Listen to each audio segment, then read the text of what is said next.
លោកអ្នកទាំងអស់គ្នាជាទីគោរពប្រហែលថ្ងៃមកនេះខ្ញុំបានសិក្សាស្រាវជ្រាវគុណគូហើយគុណគូទៀត4 5ក្បួនតម្រាដែលជាតម្រាដែលដូនតាបន្សល់ទុកតាមក្បួនចិនសែបុរាណរាប់រយរាប់ពាន់ឆ្នាំមកហើយឥឡូវនេះតារាសាស្ត្រនៅក្នុងប្រទេសសៀមគឺងងឹតសូនសុងប្រៀបបានដូចជាសូរិយាអស់ក្តង់គុតចំខែរនោចដែលជាខែបើកទ្វារនរុទំនាយទាយថាសៀមនិងវិនាចំណែកតារាសាស្ត្រកម្ពុជានៅឈរលើតារាសាស្ត្រមួយដែលខែព្រះច័ន្ទពេញបរមីតារាសាស្ត្រផ្កាយសំណាងចំនួន2បានរះឡើងធ្វើឲ្យកម្ពុជាស្គាល់នៅអ្វីដែលជាភាពកម្មតរីកចម្រើនរុងរឿងចាប់ពីថ្ងៃនេះតទៅដូច្នេះការឈ្លានពានបង្កសង្គ្រាមពីសៀមគឺសៀមនិងវិនាសសាបសូន្យសៀមរលាកភ្លើងឲ្យបងប្អូនគេគិតថាគេជាដែកគេគិតថាគេជាដែកនឹងគេរឹងមាំណាស់ប៉ុន្តែមកសាកជាមួយកម្លាំងភ្លើងមហិមារបស់កម្ពុជារបស់ខ្មែរគឺកម្ដៅរាប់ពាន់អង្សាគឺឆេះសៀមខ្ទេចរលេះរលួយគ្មានសល់អីបន្តិចនោះឡើយដូច្នេះសៀមដល់ពេលដែលវឹកវរហើយសៀមដល់ពេលដែលរណ្ដៅមរណៈហើយខ្លានឹងតោដែលតែងតែជួយសៀម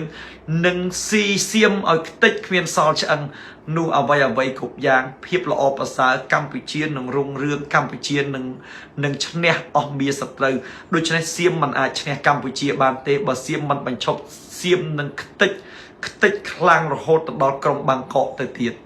លោកអ្នកទាំងអស់គ្នាជាទីស្រឡាញ់កូនចៅសិស្សគុណដែលជឿលោកគ្រូមហាជុំអ្វីដែលខ្ញុំលើកឡើងនឹងមិនមែនជាការលើកទឹកចិត្តមិនមែនជាការសម្ដំចិត្តនោះទេគឺជាភាពជាក់ស្ដែងនៃក្បួនតម្រាដែលខ្ញុំបានគុណគូដែលខ្ញុំបានទស្សន៍ទាយដូច្នេះយើងមិនមានការភ័យព្រួយនោះទេណាយើងមានតែកម្លាំងសាមគ្គីរួបរวมគ្នាហើយយើងលើកដៃប្រណម្យបួងសួងសូមឲ្យវរៈកងទ័ពអ្នកស្នេហាជាតិរបស់យើងគឺឈ្នះអស់មាសត្រូវហើយបួងសួងជូនដល់តារាសំណាងផ្កាយសំណាងរបស់កម្ពុជារបស់យើងទាំងពីរគឺសម្ដេចដេជោនិងសម្ដេចធិបតីប្រមុខថ្នាក់ដឹកនាំជាតិក៏ដូចជាសហការីរបស់លោកទាំងអស់សូមឲ្យមានឫទ្ធិអំណាចដេកជះឈ្នះអស់មាសត្រូវគំនិតប្រាជ្ញាសុខភាពល្អបរិបូរណ៍ដឹកនាំកម្ពុជាឲ្យឈ្នះសៀមឈ្នះ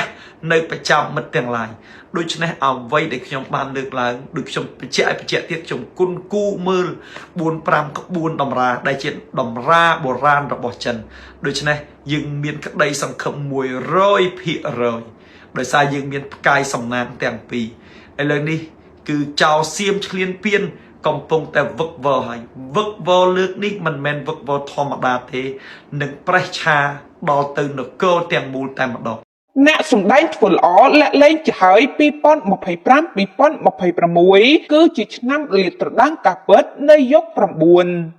យុគ9គឺជាយុគភ្លើងដែលដឹកកម្លោចអ្នកដែលសម្ដែងធ្វើជាល្អឲ្យចេញធីពិតខ្ទេចខ្ទីគ្មានសល់ទោះបីខំលាក់យ៉ាងណាក៏លែងចិត្តដែរតែបើអ្នកធ្វើល្អប្រព្រឹត្តល្អកាន់តែរីកចម្រើនជោគជ័យមានតែរឿងល្អចូលមកក្នុងជីវិតបើតាមបណ្ឌិតអុកញ៉ាសាស្ត្រាចារ្យហុងស៊ុយតាមបែបវិទ្យាសាស្ត្រឡុងណាលីបានមានប្រសាសន៍ថាអ្វីដែលខ្ញុំបារម្ភជាងគេគឺនៅលើពិភពលោកនៅក្នុងឆ្នាំ2025នេះវានឹងមានបំរែបំរួលនៃការផ្លាស់ប្ដូរធំកើតឡើងច្រើនណាស់ដែលយើងនឹកស្មានអត់ដល់ចាហ្នឹងហើយចំណុចអ្នកដែលប៉ះពាល់ភាគច្រើនក្នុងឆ្នាំ2025ភាគច្រើនមនុស្សស្រីដែលប៉ះច្រើនចាអញ្ចឹងចំណុចដែលយើងបារម្ភជាងគេគឺទី1មនុស្សស្រីសម្បីតែឈឺក៏ឈឺច្រើនដែរក្នុងឆ្នាំ2025អ្នកឈឺក៏អត្រាមនុស្សស្រីឈឺច្រើនជាងមនុស្សប្រុសដែរចាអ្នកដែលមានបញ្ហាក៏មនុស្សស្រីច្រើនជាងមនុស្សប្រុសដែរចានៅក្នុងឆ្នាំ2025អាហ្នឹងគឺភាគច្រើនគឺបែបហ្នឹងគេហៅថាធ្លាប់តែសំដែងធ្វើល្អចាបញ្ចេញថាសំដែងធ្វើល្អនៅក្នុងឆ្នាំថ្មីហ្នឹងគឺបំភ្លឺហើយចា2025-2026គឺជាឆ្នាំដែលលាតត្រដាងហើយចាជាមន្ត្រីរាជការក៏ដោយជាអ្នករស់ស៊ីក៏ដោយគឺចាប់ដើមលាក់គេលេងចិត្តដែរចាចំណុចហ្នឹងបាទខ្ញុំតែនិយាយថាបើធ្វើល្អឲ្យធ្វើល្អឲ្យវាចិត្តសំដែងធ្វើល្អចាបាទអញ្ចឹងគេហៅគេដុតឆេះអស់នៅពេលដែលយើងខ្លាញ់ខ្លាយអានឹងចឹងហើយក៏សម្បូរឬការលាបពណ៌ដែរនៅក្នុងឆ្នាំ2025ហ្នឹងលាបពណ៌ប្រឌិតរឿងអីចឹងណាប៉ុន្តែអ្នកដែលលាបពណ៌គេគឺអត់រួចខ្លួនទេទៀតពិតអ្នកដែលគួរថ្នាក់គឺយើងដដែលចាអញ្ចឹងបានថាក្នុង2025នេះធ្វើទៅល្អដែរ គេលៀបអូខេលៀបតែគេតាតែអ្នកនឹងហើយនឹងគ្រោះថ្នាក់ខ្លួនឯងចាំមិនថា2025ធ្វើតែល្អទៅកុំទៅប៉ះអ្នកណាអញ្ចឹងចឹងយើងធ្វើតែល្អកុំប៉ះគេកុំលៀបពណ៌គេប៉ុណ្ណឹងយើងសុខហើយតែបើយើងនៅស្ងៀមគេលៀបពណ៌យើងអានឹងរឿងរបស់គេតែនៅពេលដែលរឿងនឹងកើតឡើងគេអ្នកគ្រោះថ្នាក់វិញហើយពេលវេលាជាអ្នកដោះស្រាយអញ្ចឹងអ្នកអត់ចិត្តទេក្នុងឆ្នាំ2025អញ្ចឹងអ្នកដែលគ្រោះថ្នាក់ក្នុងឆ្នាំ2025គឺអ្នកដែលទៅបង្ករឿងជាមួយគេអ្នកបណ្ឌិតរឿងទម្លាក់កំហុសគេអាហ្នឹងគឺបញ្ហានឹងកើតឡើង